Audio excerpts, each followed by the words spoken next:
شروع کرتا ہوں اللہ کے نام سے جو بڑا مہربان نہایت رحم والا ہے۔ اللہ کی خوشنودی کے لیے جب حج اور عمرے کی نیت کرو تو اسے پورا کرو، اور اگر کہیں گر جاؤ تو جو قربانی میں سر آئے اللہ کی جانب میں پیش کرو، اور اپنے سر نہ مونڈو جب تک کہ قربانی اپنی جگہ نہ پہنچ جائے۔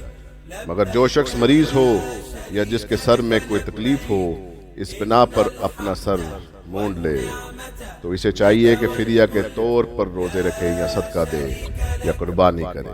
پھر اگر تمہیں امن نصیب ہو جائے اور تم حج سے پہلے مکہ پہنچ جاؤ تو جو شخص تم میں سے حج کا زمانہ آنے تک عمرے کا فائدہ اٹھائے وہ حسب مقدور قربانی دے، اور اگر قربانی میسر نہ ہو تو 3 روزے حج کے زمانے میں اور 7 گھر پہنچ کر، اس طرح پورے 10 روزے رکھ لے۔